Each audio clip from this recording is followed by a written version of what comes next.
Of Florida State Seminoles Live. This is your show for Florida State football talk each and every Wednesday night, 7 o'clock Eastern Time. You have arrived here at Mark Rogers TV, the voice of college football. This is where we deliver the best in discussion, debate, and analysis with the best bloggers, broadcasters, and writers in the industry, and, of course, analysis from myself. Jason Parker, the lone one standing this week from Chop Chat, despite in the words of Jason, a near monumental win against Louisville, Jason. Very impressive. I mean, the way this season has gone, it was the classic, let's blow our halftime lead. Let's come back. Let's make it look dramatic. Let's make it for the smallest home crowd since 1983. We'll talk about that later. But I was actually kind of pleased with the fact that this team was able to fight in the fourth quarter. Granted, it was Louisville. Granted, it was Scott Satterfield, your ACC Coach of the Year in the preseason. You were high and mighty about him in the preseason, but I mean, Willie Taggart proved why Willie Taggart is a top 5 coach in the ACC with a fourth quarter comeback like that. Thoughts, comments, concerns? Yeah, to check my coaches' rankings, they seem to be a bit skewed in the perception of some. Hello. But considering where Florida State is or should be as a program, not where they are, but where they should be as a program versus Louisville, I am very much standing on my selection as Scott Satterfield as a top 6 or 7 coach in the league based on what Louisville's shown us thus far this season. A big win over Eastern Kentucky and Western Kentucky, and then losing to Florida State. Yep, top 5 coach in the ACC right there. Well, you can't beat Louisiana Monroe by 1 point in overtime when they're not on the schedule. You can't do that. It's just you can't. It's hard. I mean, it's hard to both beat Louisiana Monroe by a missed extra point and then fourth quarter comeback after blowing a halftime lead for the fourth time. That apparently is how we're going to do things this season. It's just blow a halftime lead. You can't do that unless you schedule the games. We'll start with what's most important, and we'll start with most optimistic is, as you mentioned, it's a win. And it's a win after coming back from behind. It's a win after your starting quarterback did not play well. For the most part, didn't put the points on the board. 11-14, nothing wrong with that. And Alex Hornibrook coming into the game. So that would have to be the storyline to get us started, Jason, would be Alex Hornibrook, 15 of 20 for 255, 2 touchdowns, and leading the fourth quarter comeback with 2 touchdown passes on 2 drives to lead the 35-24 win. It was a very different feeling in this one, and it was a very different feeling for the FSU fan base. I think most of the FSU fan base, and you could say, are we a little overconfident after beating Louisville? And I've said that, yes, Louisville, they were a 2-10 team last year. They've already matched that win total this season. This was more of a statement win because when James Blackman went out with the injury, the thought was, okay, how can Alex Hornibrook handle this situation? We've seen this story before. FSU was up 21-0. They blew that lead. They were down 24-21. Okay, how will FSU handle this? Alex Hornibrook looked like somebody who, if need be, if he is the one who does start this one against NC State this week, and we'll talk more about that situation as it goes on, he instilled that confidence that he can get the job done, that he can run a Briles offense. Now, once again, it was Louisville, but you did like seeing the fact that both the offense under Hornibrook and the defense were solid enough that if I'm not saying this is a team that can beat Clemson. This is not a team that can beat Florida right now, but this is a team who can beat Miami. This is a team who can beat, NC State this week. Team that can beat Wake Forest. This is a team that can win 8 games if Alex Hornibrook plays this well. Jason Parker, Chop Chat. You got to join him and the rest of the staff there doing their chop on a regular basis there, win or lose, covering Florida State football. And of course, we are right here each and every Wednesday night at 7 o'clock Eastern time. So want to remind everyone out there your availabilities and opportunities to help build the channel and build this show in particular. And can we also point out real quick, if you're the person who stole Logan Robinson's laptop, that's why he's not here this week. Shout out to Logan Robinson from Noel Game Day. Please give the man his laptop back. The man's a college student. Okay, he spends all his money on beer and women in Tallahassee. He needs his laptop. He needs to save his money. The man's going to be graduating soon. Give the man his computer back. What a sad set of circumstances. People stealing laptops out of cars. I had a friend in college who was an RA with me who had the change stolen out of his car. They didn't take anything out of the car, didn't take the CD player or anything. They took the change that was in the change holder. I'm not going to say alcohol was involved, but alcohol was involved. Unless there was a hell of a lot of change, like coming out of a slot machine nonstop or something out of that dashboard. It was like $4 in pennies. I mean, penny pitcher night, it's good stuff, man. But we're missing Logan tonight. Noel Robinson, Logan Robinson, Noel Game Day, joining us on a regular basis here on Wednesday night. So Jason is going to pick up the slack, carry the load, shoulder it, do all those cliched things to help us bring it home with Florida State Seminoles talk tonight. Beware. Beware. That's all I'm going to say. Yeah, when you get more time and we don't have any buffer there between the two of us, it can be a bit dangerous. There might be this might get a TV-14 rating today. There might be some parental discretion advised. That's all on your side. On my side, obviously. On your side, absolutely. So no Logan this week. We hope that he finds his laptop or the police or the authorities or just a bunch of money is dumped onto his head so he can go replace that. And we welcome him back next Wednesday night. Of course, the Super Chat is on. You can help us build the channel with the Super Chat. That's available to you as well as, of course, the standard contributions of liking the videos, subscribe, share, and of course, your comments both in the live chat and down below in the description section, where you can grab the link to the Voice of College Football community and all the exclusive content that I provide there each week, including my predictions, which will go on. We will not go back and look at last week's predictions necessarily. We'll look at the entirety of the season. I'm still proud of that, but last week was a bit rough. Who are your friends here? We shout out to Eli for Eli. Excuse me, I apologize. We appreciate you for watching us, but the ACC is awful. So Satterfield is probably a top 5 ACC coach. I don't understand. Taggart did nothing. His staff did give credit where credit is due. Taggart, once again, we've talked about this before, and I feel like I'm going to say this every single week. Willie Taggart can do no right to certain members of the FSU fan base, to certain college football critics. This team could finish legitimately. Things could happen. This team could finish 10-2, and Willie Taggart would still be criticized. Willie Taggart has more to overcome than any other coach that has coached FSU before and may coach again afterwards. And there's a variety of reasons, both on the field and off the field, for that. I'm just saying, let's let this season play out. This season could easily end up being a 9-3 regular season. This season could end up being 6-6. We will not know until the second half of the season, because we know right now this team right now is a favorite over NC State. And we'll give our predictions later, but I do think FSU will win this game in a close one. And then they're probably going to get murdered by Clemson in 2 weeks after the bye week. So the question is going to be, how is the second half of the season going to play out? And if they do end up getting upset this week by NC State, where does the panic mode begin at that point? So that's why the second half of the season is the question. Mark asked Jason, how does FSU plan on stopping Miami in Tallahassee? Well, we're a better team than Central Michigan, and we virtually have the same color scheme, and they only lost 2 by 5. So I think we'll win by easily a touchdown. Shots fired. You're going to have to do that without Jaden Lars Woodby. However, certainly in his time as a high school recruit, one of the most sought-after players in the country, made his way to Florida State over USC and Ohio State, and kind of a converted safety linebacker with a ton of speed. But how do you make up for his loss? There's no sugarcoating it. This one hurts, I think, more than Joshua Kando being out for the season on the defensive line. This one hurts because of the fact that Jaden Lars could be that hybrid. He can play in the secondary. He could play up at linebacker. He was playing more of what's called a star position, playing more of that linebacker, but being able to platoon back and forth. This once again goes back to something we said at the start of the season, how I've said that on the defensive side of the ball, the biggest question mark is going to be the linebacker position. The fact that there really is nobody there. And the one guy we talked about all preseason, Dontavius Jackson, has been playing immature. I mean, there's really no other way to put it. He has been playing immature this season. He has not been the bona fide senior leader needed.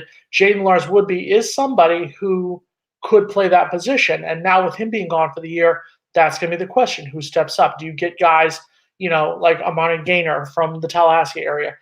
Who is going to be that next man up? And this is where I think, and this is the problem facing an NC State team that is a good passing offense. This is an NC State team that's averaging over 30 points, a game, each game so far this season.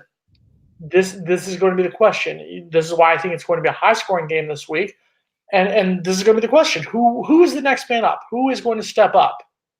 Mark question, Jason, tell Jason this is not a statement win. No one is saying it's a statement win. And I'm a diehard FSU alum, and I've been a diehard fan all my life. No, I am not sitting here shouting from the rooftops, yeah, we beat Louisville by 11 points. Am I pissed off that we blew another lead? Yes. Am I expecting us to blow another lead against NC State? Of course I am. But at this point, once again, a win is a win. There's no win-loss, ugly win category. This is a win-loss, a very good fourth quarter win. So the question is, can this team build off of this? It's talking about building momentum. Yes, it's beating Louisville. And I knew that that's going to be the first thing critics were going to say. They would have said that if we had beat Virginia. If we had beat Virginia, the first thing was said, oh, it's just Virginia. It's not, oh, it's a ranked Virginia team on the road. It's, oh, it's just Virginia. This one's going to be, oh, it's just Louisville. If we beat NC State this week, oh, it's just NC State. That's the way it's going to go because the ACC is having a down year. It's been a down couple of years. So, no, I'm not saying this is a statement win. I'm saying the way it was won with a fourth quarter comeback, a solid fourth quarter comeback, not just getting the one touchdown to win 28-24, getting that second touchdown, the run by Cam Akers. That's where this was a solid performance in the way it happened. And this is where it will hopefully build momentum going into NC State and going into the rest of the season. Florida State beats Louisville 35-24, going up 21-0, getting behind in the fourth quarter, coming back and winning the game again by 11 points over the Cardinals to lift their record to 2-2, 1-1 in the ACC. All right, let's get back to our initial storyline, Jason, because we just touched on it and then we pulled back onto some other things as Mega Jesus is God brings it up right here about no, actually, it was somebody else that I lost track of. I don't know where we are playing golf. Somebody else, we lost track of their comment. But anyway, it was directed at the quarterback situation in which I've seen Alex Hornibrook play a lot of football. I've seen James Blackman play quite a bit of football, and I think they're very comparable for different reasons. I think it would be difficult to debate that one is clearly better than the other. But based on what you saw in the fourth quarter last week, based on what you know about both quarterbacks, I got a two-parter for you, Jason. Who would you play? Who would you start against NC State? But who do you also think that Willie Taggart is going to start? Wow, that's the $1,000 question right here. Only $1,000. Only $1,000. We'll up it as the hour goes on. I'm going to start with the second part first. I do honestly think that the way things are going, the fact that in his Monday press conference, Coach Taggart was adamant about saying that James Blackman is day to day, that he is day to day with what Noel 24/7, the Tallahassee Democrat, have called an MCL sprain, and he was very adamant. He's day to day. He's day to day. He's day to day. That's giving me indications that I think that James Blackman is going to end up starting this game. I think that. So that's your second question. To answer your second part of your question, I think James Blackman will be the one, if he is healthy, if he passes whatever protocols, the coaching staff and the sports staff give, I think he will start the game. That being said, to me, I do think he should start Alex Hornibrook.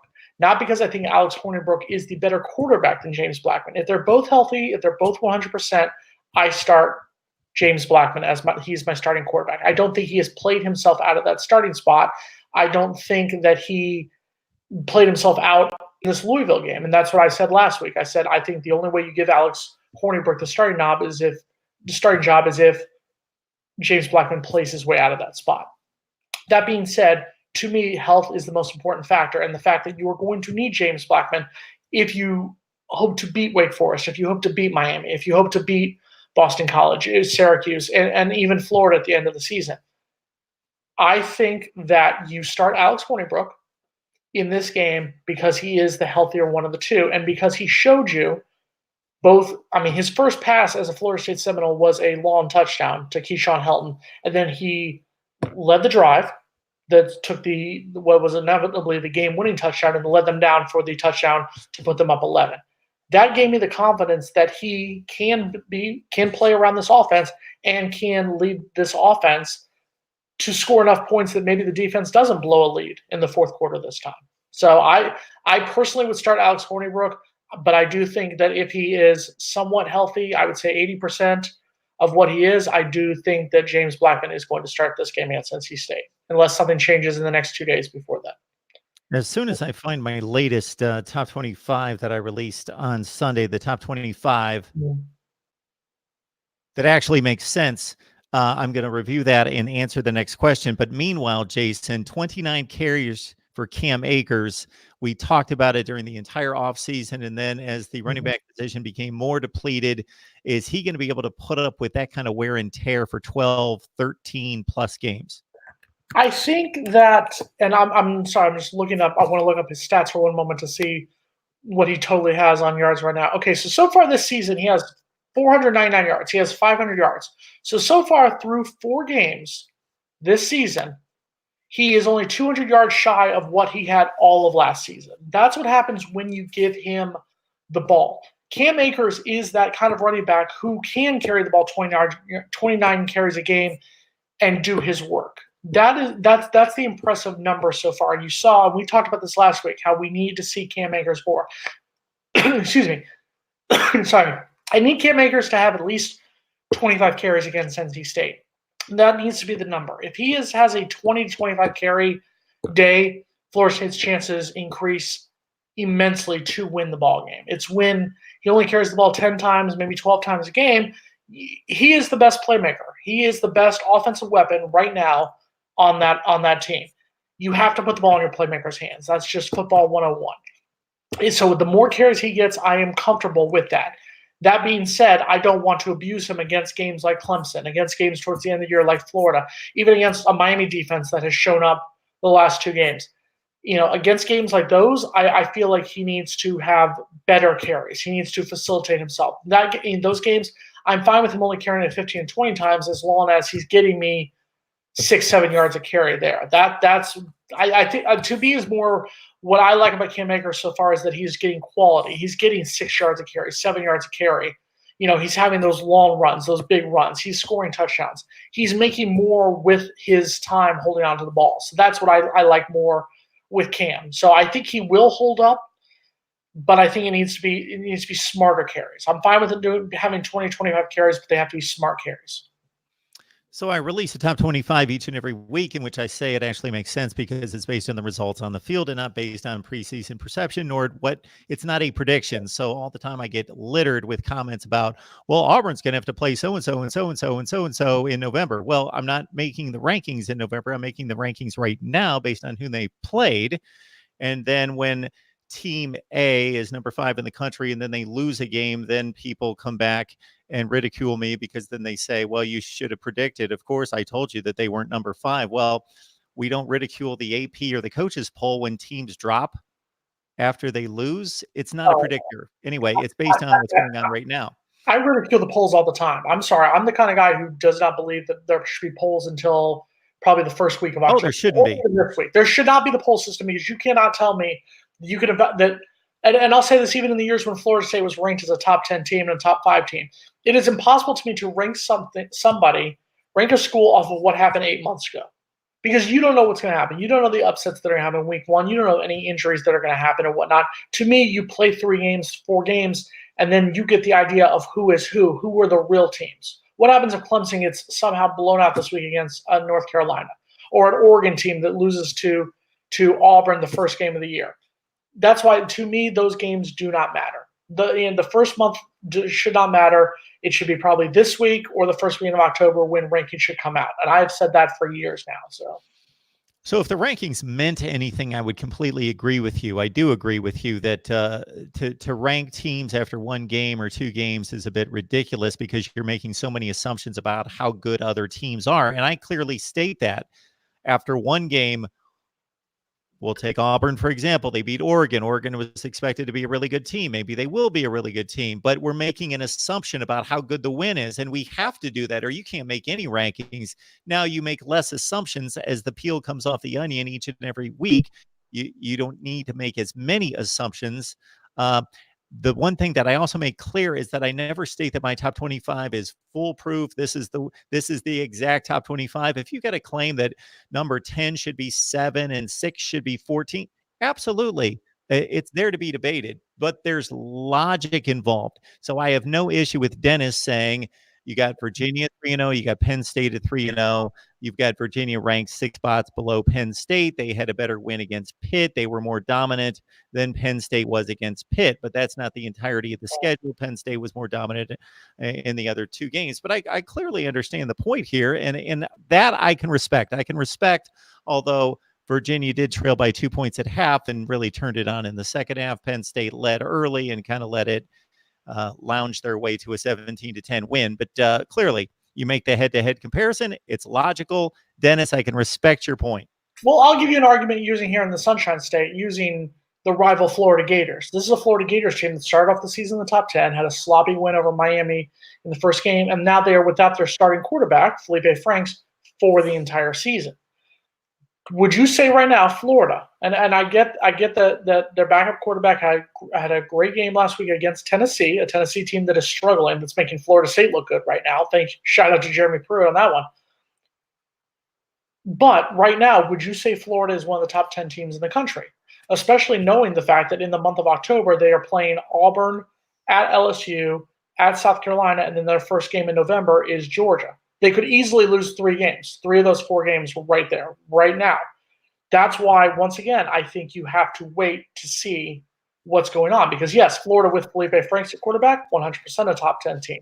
Florida without Felipe Franks in that schedule, to me, is a top 20 team, but definitely not a top 10 team. Wow, do I have a lot to say about the statements you just made. Go for it. Well, you don't need to agree with me, Jason, but certainly I challenged one of those points in stating that I don't care if Florida is playing the Packers, the Patriots, the Ravens, and the Chiefs the next 4 weeks. That makes no difference to me. That's not how I rate teams based on who they're going to play. But I rate them right now. Would you say right now? Then fine. Using right now, ignoring the fact they played Townsend this week, would you say Florida without Felipe Franks, this Florida team that will be taking the field against Townsend this week, would you rank them as one of the top 10 teams in the country? Okay, let me make a distinction there.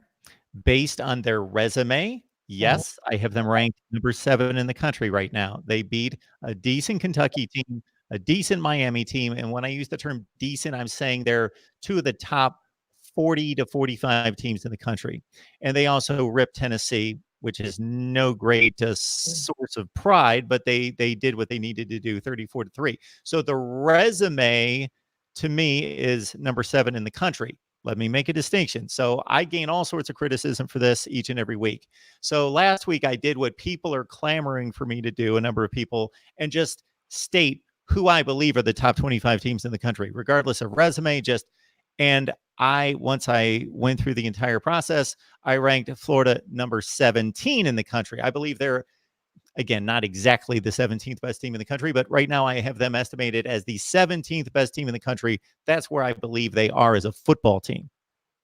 And I agree. I think that they are, and we can sit here, and I said this as a graduate of a 2-2 program right now, but I think that Florida right now will end up, by the end of the Georgia game, having 3 losses on their resume. And so that's why I think that, once again, you have to wait for the rankings. You cannot trust those first few weeks of the season because they're deceptive. Hey, Mark. Hey, guys. What's up, Cheryl? Okay, James here. James is a curious one in that he watches and comments all the time, and I certainly appreciate that. James still has an issue in regards to monitoring my predictions, in which I selected Ohio State to win the Big Ten championship. It's right there on the link. It's in the predictions, for all to see. I cannot run from it. And he's claiming, like every other day, that I've picked Michigan to win the Big Ten championship, and it's just not true. I have the video evidence. Anyway, James commenting right here, and this is what I don't like about the system of college football and the college football playoff, is that you have people like James and maybe just taking a bit of a poke at Florida State's situation right now. But man, if there are teams out there whose seasons are over because they've lost 2 games and they can't get to a college football playoff, then you know what? Shut down college football.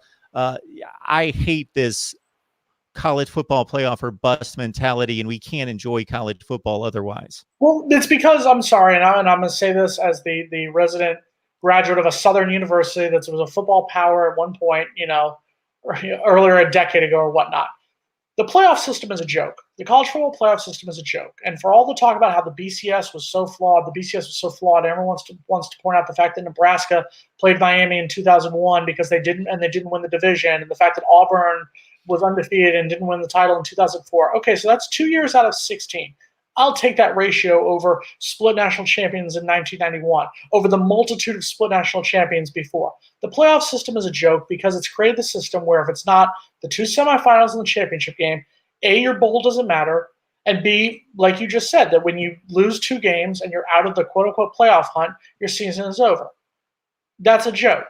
Florida State has a legitimate shot this season. Let's say they lose to Clemson and win out. They have a shot to play in the Orange Bowl and win a 10-win season. To me, going to the Orange Bowl, I'm not just saying this as a South Florida native and somebody who already has off for that day, but winning the Orange Bowl, even hell, playing the Orange Bowl, and let's say you win the Orange Bowl and win 10 games somehow in the season, to me, a 10-3 season and an Orange Bowl championship is a hell of a season. We sure liked it when Jimbo was here in 2016 and we beat Michigan. What is that? What is wrong with that? Nothing's wrong with that. So you rallied there at the end, Jason. So what happened was I had so much hope for you at the beginning when you stated about the college football playoff being a joke. It is. It's control. It is. I'm right there with you. It's a joke. It was created by people who either A, have no interest in college football or the history of college football, and they want to say, oh, well, look at the NCAA basketball tournament. Basketball has a tournament. Baseball has a tournament. That's the way that those systems were formatted 50 years ago, 60 years ago, 70 years ago when college football did bowls. Yes, was the system perfect of the bowl systems? Are there plenty of teams who could argue it? Sure, of course. And was there years in the BCS that things could be argued? Of course. Miami still complains that they beat FSU in 2000 and FSU ended up playing Oklahoma. I get it. I'll take those systems over what we have now when you have an Alabama team winning the national title and not even winning their division in 2017. That's what was the final straw for me, that the system's a joke. Dennis is requesting an SMU weekly broadcast. Do it. Hey, Dennis, if I'm paid for it, I will certainly do an SMU weekly podcast as well. Here you go, 30 seconds. Big win over TCU this week. They wore the solid, I think they wore Dallas helmets. Their stadium's named after a former president, but it's not after the former president, I don't think. Sure, there you go. There's your SMU recap for this week. Okay. So let's get back to the college football playoff because I need to make a few things clear. So totally agree with you that the college football playoff is a joke because it's a selection process. It's an invitational. It's not an objective playoff system. But it's much better than the BCS. Why?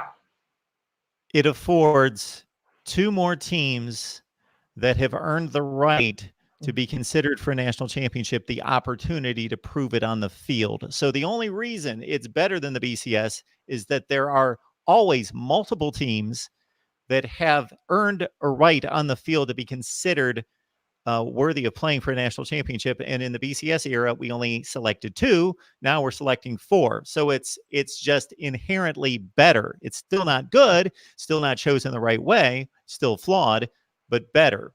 And I personally believe I could go through the history of the BCS and carve through every year and tell you why.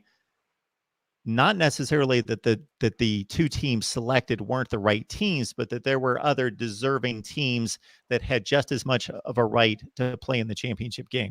My comeback to that would be that in the 16 years of the BCS, I'm just thinking off the top of my head, I think there was 3 total seasons where a team didn't win their conference and still played for the national title. I believe it was 2001 when Nebraska didn't even win their own division and got smoked by Miami in the Rose Bowl.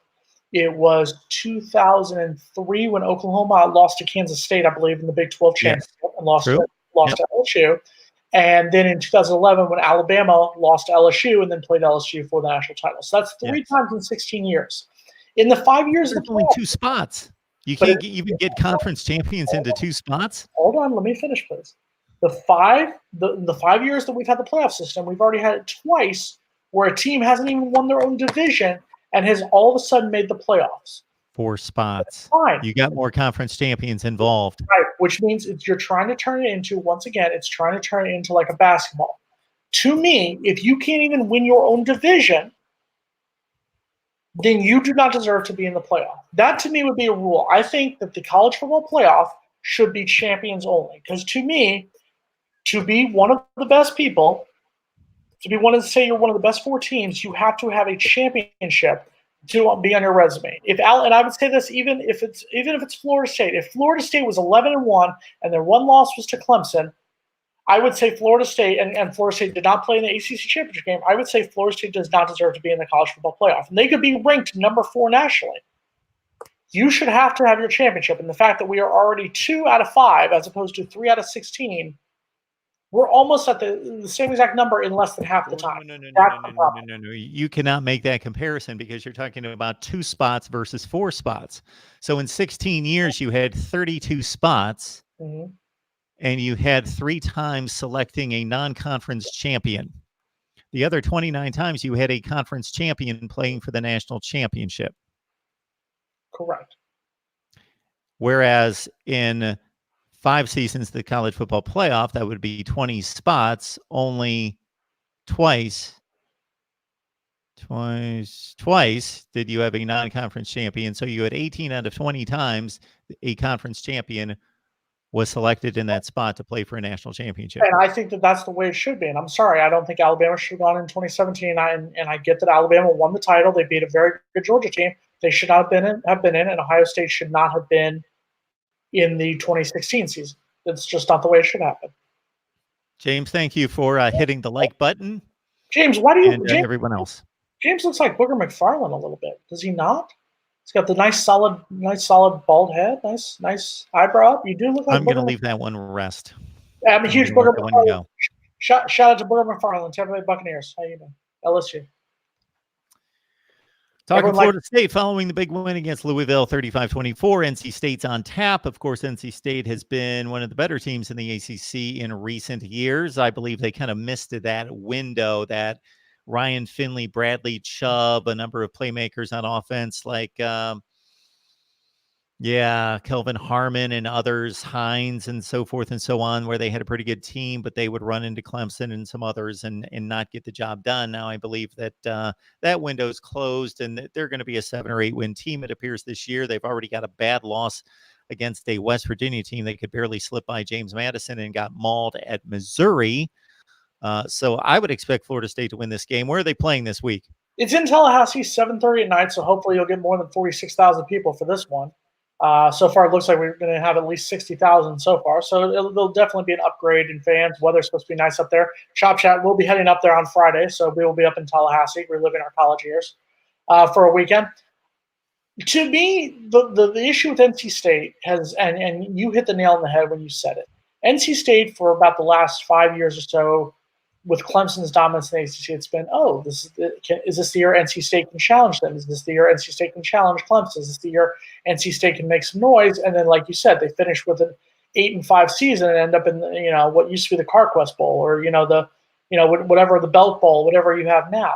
So this is why it's an important game. It's an important game for both teams. It's an important game for Florida State, obviously, because they have blown their opportunities of losses they shouldn't have lost. Let's be honest here. They shouldn't have lost to Boise State after having a big lead. They shouldn't have lost to Virginia after having a lead in the fourth quarter. So they've blown their horrible losses. So that's why this game is important. They need to win this game to go to 3-2. Let's be honest with ourselves. Right now on paper, they should get smoked by Clemson. So they'll be 3-3, same as they were last year after the first 6 games of the season, with a I wouldn't say much easier, but definitely an easier second half of the season to play.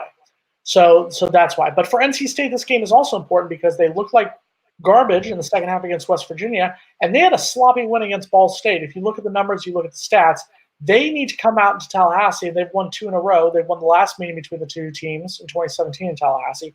They need to prove that they are the second team behind Clemson right now in the Atlantic Division. They need a big win. This is going to be the question. You don't have Ryan Finley. You don't have guys like Bradley Chubb on the defense. Do they have the athletes who can play with Florida State right now? So I'd like to clarify something in regards to the strategy that we have here at Mark Rogers TV, the voice of college football. I love college football across the board. I want to cover everything. I want to cover everybody. All you have to do is look at the videos and you get a pretty clear indication of that. I would love to do a Purdue weekly podcast, Kansas, Oregon State, whoever you throw out there. I would love to do it. But yes, Jason, I'm that crazy. You are. We know that. That's a fact. You also don't sleep. I don't sleep very much. So let me convey something right here. So there are obviously teams that do much better on my channel than other teams for a number of reasons. That fan base has found me. They're just a better team. They've got a larger fan base. This is obvious. Not all college football programs are created equal. We started to lock in on Miami. I had more Miami followers than anyone else. Miami fans won't want to hear this, but as I've given attention to other programs like Florida State, Ohio State, Clemson, LSU, Michigan, that got 26,000 views on my post-game wrap on Michigan football, other schools have caught up. So my Miami fans who like to stick out their chest a little bit, and I appreciate the support, need to understand that there are other programs out there that do just as well now on my channel as Miami does, and Florida State being one of them. So I selected Florida State and Ohio State because I only had a 3-hour block on Wednesday nights to do live shows. And so for those of you who have suggested we do Florida and LSU and Michigan and all these other teams, I would love to do it. Fund the channel, fund me, and I will be here every night with 3 or 4 shows, and we will get to your team. But I appreciate James' sentiment right there, Cheryl and some other ones who don't necessarily love Florida State football, but they love college football and they're supporting me. So I appreciate you joining the live chat and listening to Jason, because Jason is a wealth of knowledge when it comes to Florida State football. And please join him on Chop Chat. Or just be a fan of the Seminoles, a real program. Or do that. Or just do that. That's all. Michigan. Let's talk about Michigan. Let's talk Michigan football. Here you go. I think Wisconsin just scored again. Thanks a lot. I was the only guy who picked Michigan on Chop Chat, so I'd like to thank the Wolverines for really showing up on that one. Appreciate it. Good Lord. You have any thoughts about the recruiting situation right now in Florida? Florida State, Miami, Florida, obviously waging in what is arguably the most talent-rich state in the nation, Jason. Florida State and Florida have been kind of going back and forth as to which one of the three have been able so far to pull in the highest rated class for 2020. I think that Florida State right now has the ability and has the coaches to be able to come out on top. I will say that once again, it's going to be what happens this season. If Florida has another 10-win season, if they end up going to the New Year's Six bowl game, if they can somehow win the SEC and go to the college football playoff, I think they'll come out on top. But I think right now, if FSU can continue to go in the direction, get a win against NC State, beat Wake Forest, Syracuse, Miami, kind of get on that upward slide, then I think that FSU will come out with the top class. By the way, I'd like to put on George the Gator. Actually, we said Harbaugh was worse than Taggart. Nice, I like that. I don't understand. Just last week.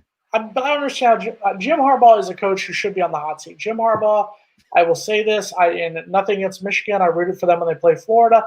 To me, you have to start to put him on the hot seat, because it's one thing to beat teams like Northwestern. It's one thing to beat teams like Indiana, Illinois, but you can't keep finishing 8-4, 9-3, and expect just because you went there and just because you were quarterback there. I think that the seat has to start to warm until he wins one of these big games. He needs to beat an Ohio State, beat a Wisconsin, do something like that.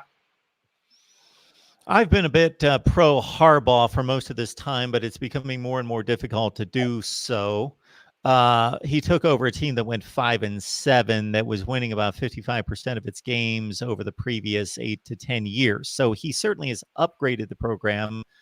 The recruiting has been much better. He's got a top 10 roster, and he's beaten all the teams that he's supposed to beat. But yes, now comes the crossroads. I certainly thought after what happened to him and the team last year, in starting 10-1, having the most dominant defense in the country through 11 games, and then just completely falling on their face as a favorite against Ohio State, as a team that beat all the teams Ohio State beat, but performed in those games much better than Ohio State. So there was reason to believe, there was evidence. There was like a 6-game overlap of evidence to say Michigan's crushing Nebraska 56-10. Ohio State barely beat them in the last few minutes of the game, and on, that Michigan must be a better team. Boom, they get smacked again. And now this season, I was thinking that this was going to be the season, Jason, that even if he failed, and by failure, I meant 10-2, 9-3, lose to Ohio State, not win the Big Ten championship again, that would set him up for a, regardless of what you do this year, Jimmy, in 2020, you got to win the big game. You got to beat Ohio State. You got to get to that Big Ten championship game. But I did not anticipate, and 35-14 doesn't do it justice. Wisconsin just ran over it wasn't a 35-14 game. It was 35-0. They just called off the dogs. It was just an annihilation. I did not anticipate Michigan being this bad. They would have lost to Army had the Army freshman field goal kicker, who had never attempted a collegiate kick, made a kick at the end of regulation. They could be 1-2 right now with a loss to Army. If they don't rally quickly, I do agree this could be the end. I don't know that the Michigan administration is going to pull the trigger this year, but I think a lot of people would. And I certainly would set him up for a must-win big in 2020. No, he can't get fired now, even if they lose to Ohio State. I think he has to finish. I'd probably say that he can't finish with lower than 8 wins. I will say that. If they finish lower than 8-4, then he should be fired immediately. If it's anywhere in the 8-4, 9-3 category, you give him 1 more year. And then if it's back to the same, it's the same old, same old. You just can't have that. I do like the fact that you're ripping out another coach that's not named Willie Taggart. I mean, I do appreciate that. It's very nice. The fifth. Well, we could survey the nation. I could find a few more, I'm sure. 5 ACC coach, that's all. What's your evaluation currently of the Florida State wide receiver core, which was led by Keyshawn Helton with 7 catches, 96 yards, and a touchdown this past weekend? I liked the way Keyshawn Helton has shown up. I do like the fact that Tamorrion Terry with a big touchdown. Obviously, they gave FSU the lead. I like seeing him. I like DJ Matthews, the fact that he grew up and he played. He had a big catch on a long, I believe, second 20 or third and 20, that basically kept that drive going and set up that touchdown to Terry. So I like the fact that these guys are playing more physical. You see the Ron Dugan's coaching has started to work a little bit. So I like what I'm seeing out of them. I just want to I want to see them play the same way if Alex Hornibrook does start, that they play the same way that they've been playing for James Blackman. I think that if they do, then things will be okay. Navy Thomas had asked, when is the last time that Florida State and Notre Dame played? They just played last season in South Bend. We won't mention the score. It was something like 44-13, something like that. Yeah, J-Jobs, no playoff system is 100% fair unless every team gets in. And this is the problem. The other problem with the playoff system, and I've said this before, no one's going to be satisfied because even before the first playoff was held with 4 teams, the argument was, it should be 8 teams. Let's say it goes to an 8-team system when the system gets revamped. The first argument is going to be, it should go to 16 teams. That's the way it's going to go. I don't think it should go that way, but that's the argument you're going to have from the critics. That's not the argument I'll make. That's not the argument you'll make, but you have common sense. I'm talking about the people who call into sports radio shows and blogs and do everything like that. I'm talking about the people, the average, the keyboard warriors who root for Florida State, Florida, Miami, every team, whatnot. The problem is then you're going to run into a situation where, let's say you have a 9-4 Georgia Tech and a 8-5 Kansas who just have a great playoff run. Somehow they win the right games, make it to the playoffs somehow, some way, and end up going. People will complain, this championship sucks. It's the same way in the NCAA tournament. Everyone loves the 15 seed in the basketball tournament. They love the 15 seed to win the first round. They love the 15 seed to make it to the Sweet 16. But the second the 15 seed ruins their money and ruins their chance of Duke playing Kentucky for the national title, they hate the number 15 seed. People want Alabama, Clemson. They want Ohio State and Florida State. They want, they even want Oregon and Ohio State and whatnot. Everyone loves the story of a playoff and everyone wants to be involved until it comes down to the championship, and then they want the same old, same old. Jay Jobs, we appreciate the contribution. Jay Jobs is always with us here in the live chat, has a number of comments to make. We appreciate the support, but I will point something out here, Jay Jobs. Absolutely, no playoff system is 100% fair, because for it to be 100% fair, everyone would have to play everybody in the league an equal number of times for it to be exactly fair. But you understand that playoff systems in the NBA, Major League Baseball, and the NFL are like 98% fair. The schedule is systematic, first of all, because the schedule is the most important component in addition to the team's own talent and player development and capability of the coaching. The schedule is the biggest component in producing equality towards a playoff. And at least in the NFL, Major League Baseball, and the NBA, there's a system to it. There aren't just teams running around scheduling their own games. That creates such inequity in scheduling, number one. Number two, the point that I make about expanding from 4 to 8 teams is, yes, certain people will argue, well, number 9's really good. They're just as good as 8. That's not my concern. My concern in this is that every conference is represented. And once you get to 8 teams, you can then you can represent every conference, and you don't leave out a conference. Therefore, nobody can say, hey, we didn't get a chance. You know what? You finished second place in the Pac-12. You should have finished in first place. You did have the opportunity to make the playoffs because we have a spot for all the conference champions, therefore all the conferences. I mean, I'm just sad that UCF is not going to be able to defend their fake back-to-back national championships from 2017 and 2018 after their heartbreaking loss to Pittsburgh, a ACC school, by the way. Just shout out to the ACC Coastal Division on that one. That was a shout out to all the UCF people down here who've been talking for the last 2 years about how great UCF is and how awesome UCF is when they've won their conference and whatnot. And, you know, when they play bad teams, and then they got beat by a bad ACC team. That's all. Logan's joining us tonight, getting in a few jabs. Would love to talk basketball. Yes. Can we do a basketball chat? Basketball season? You're on your own. Oh, damn. Okay. So no coincidence the SEC start winning titles after the Christian Leadership World Cup. Oh, 100%. And we said that before. The SEC was a non-championship conference from about 1980 to the mid-90s. And then Florida won it in 96. Tennessee won it in 98. Florida won it again in 06. And then started that whole BCS era right there. But, oh, yeah, before that it was, you know, Big 10 country, Big 12 country, Big 8, ACC, FSU with 2 titles. Yeah. And we were also voting for the national champion at the conclusion of the season. So, James, you make an interesting point. I think you have some validity in what you say, because I point this out to SEC lovers all the time, is that it's difficult not to win national championships when your conference is being selected to play in the game every year and the other conferences are not. So between 1998 and the end of the BCS era, there was a SEC team selected 8 or 9 consecutive years during that one stretch in there. So yes, to credit the SEC, they took advantage of the situation. They took advantage of the selection, and they won the championship games. When their teams were placed in the championship game, they won it. Now, however, if you're going to be selected each and every year and take a span of years, I can go through every championship game and tell you who was selected, but who also was left on the sideline who had just as good a resume to be selected. And when your team or conference is not selected, let me clue you in on something. When your team or conference isn't selected, they have no chance of winning the championship. They can't. They're automatically eliminated. They don't even have a chance. Let's say this. The SEC only had, in the first 8 years of the BCS, the first half, the SEC only had 2 teams make it to that championship game. Tennessee in the inaugural season that beat FSU, and then LSU that beat Oklahoma in 2003.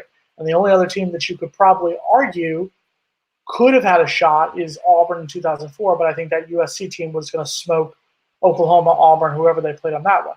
It was the second half. It was when you added that +1, added a BCS championship game, added the extra game to it, added 2 more teams that got into the quote-unquote BCS, that all of a sudden the SEC's dominance begun. Because you saw that was when the 7-year run of championships that was ended by, what team was that? Oh, Florida State ended that one in 2013. So it was all of a sudden that second half. I actually think Auburn might have ended it by beating Alabama with that kick 6. That might have ended the SEC's run. That I'm sorry, and you can call it being biased or whatnot. We can have a whole next week during the bye week. We can talk about this completely. That 2013 FSU team would have beat that Alabama team. They beat, just like they beat that Auburn team. They would have beat any team. That was the best team in college football history. Sorry. ACC Network, not coming to Comcast, so I'm not a luck at my house. But make sure this week, if you're not going to be in Tallahassee, number one, this is my plea. I'm heading up there. I'm heading up there from South Florida on Friday. if you can make it to the game at 7:30, get there. The team feeds off of your support. If we can get 70,000 people in there, trust me, it is 70,000, 80,000 people inside Doak for a night game. Everyone doing the chop. That's what we need right there. We need, the team needs you by them. If you can't and you don't have ACC network, somehow figure out a way to watch that game. Dennis is indirectly complimenting me there. The ACC network better run than the Big Ten network. The ACC network owned by, not me personally, but yes. So I will take the indirect compliment there, Dennis. Thank you. I've tried watching it. I'm sorry. I'm going to be glad I'm at the game. I can't listen to Mark Richt talk about things from 1990 FSU and Georgia, a team that didn't win anything when he was there. I'm just saying. I can't. Logan reminds us, like the video. This is what we do each and every day, is cover college football like nobody's business online. Best discussion, debate, and analysis. How is Logan watching us if he doesn't have a laptop? His phone? We need to investigate this. Logan, why are you not here? I'm waiting for the answer.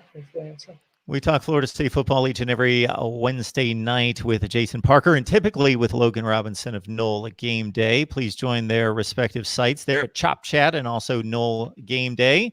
And do I get his don't money? hog all this fine entertainment and football analysis yourself. Bring along your family, your friends, your loved ones, your social media acquaintances to join us here at Mark Rogers TV, the voice of college football. And if you have yet to subscribe, check out the videos. See if we don't cover college football at a rate that nobody else does. Do I get Logan paid this week or not? Do I get both of our paychecks? You get to make two predictions? No, I'm saying, do I get both of our paychecks this week? Do I get Logan's money and the paychecks? Yes, of course you get Logan's paycheck. Absolutely. I get two checks of nothing. Got it. Okay. He's not earning his paycheck on the weeks that he's here. Wow, shots fired. I like it. So before we leave, we're going to have Jason give us his prediction on the NC State game. Also want to remind everyone that we're looking for a sponsor. Popeye. I understand, Jason, in my research on YouTube that at 5,000 subscribers, you should easily expect sponsorship. Popeyes. I'm pushing 14,000 subscribers here, 17,000 total. We should have a sponsor here. So if anybody out there owns a business Popeyes that is in any way can be related to sports or college football. Let's say you sell college football gear. That's an obvious fit. But anything that you do, if you would like to sponsor Mark Rogers TV, the voice of college football, or this show in particular, please reach out to me at markrogerstv@gmail.com because we should have sponsors here. Popeyes. All right, Jason, look into the crystal ball. You've got a date against NC State. We do, and I hate playing NC State. I hate playing NC State, especially in Raleigh. Thank God this game's in Tallahassee. There's a fine line, and we talk about it a little bit. We joked about it earlier. There's a fine line with being happy the way the fourth quarter turned out against Louisville, and also being, for lack of a better term, pissed off that yet it was another blown lead. So that's kind of the balancing act for FSU this week, is not getting too cocky about a win over Louisville when you're looking forward, and you're going to play an NC State team who is a better team. I think that it's going to be a shootout, which on paper does not bode well for FSU because the defense has not shown to me that they can stop a shootout. They did handle Louisville in the fourth quarter, and they were able to shut them down, but I don't know how much that was Louisville with a backup quarterback or that was FSU's defense finally growing up and being the FSU defense we know they can have. I do think James Blackman does start the game. I could be wrong. Alex Hornibrook could end up being the starter, but either way, I think that FSU, I'm going to ride the horse. His name is Osceola. I did pick NC State in the preseason. I thought this would be the one game FSU would lose before Clemson. But I do think Florida State does pull out a close win. I'm going to say 38-34 Florida State. NC State, led by quarterback Matthew McKay, highly touted coming out of high school, of course, replacing Ryan Finley, who started a zillion games there. 3 touchdowns, 1 pick for him, 58% completion percentage. Donovan Knight, leading rusher at 5.7 per carry and 3 touchdowns. Also, Florida State fans, you want to look out for Amika Amizi, who's got 25 balls for 252 and has yet to reach the end zone. NC State with a disappointing loss a couple of weeks back to West Virginia by 17. As you can see on the screen, my weekly predictions are found at the Voice of College Football Community. Just check out the link in any of the description sections of any of the videos. You don't want to pick FSU now? You don't want to give it? You don't want to give a little appetizer? I haven't wanted to pick FSU the entire season, and rightfully so. Did you pick us to beat Louisville? I did not predict that game, in all honesty. It was not on my radar. It's not that I'm mad, just disappointed. You have to make the top 25 to guarantee that you're going to be on the selection list of Mark Rogers TV, Voice of College Football predictions for the week. So we'll see you in November. I hope so. I think more people are going to watch with FSU winning. So I hope so. Jason, I appreciate you so much, in all seriousness, for being the guy coming on here 18 consecutive weeks to talk Florida State football. We miss Logan. We miss him dearly. We hope to have him back next week. But Jason's been here each and every week and carrying the load. If I need to bring him a laptop from South Florida, I will do that. So we will somehow get him back online next week. I think he can figure out some way to get on. So we'll figure that out. All right, everyone. You will see me in 5 minutes talking Miami football with Cam Underwood from State of the U right here at Mark Rogers TV, the Voice of College Football. Meanwhile, I don't know. Spend your money. Yeah. We will see you soon. See you, Jason. Later, bud.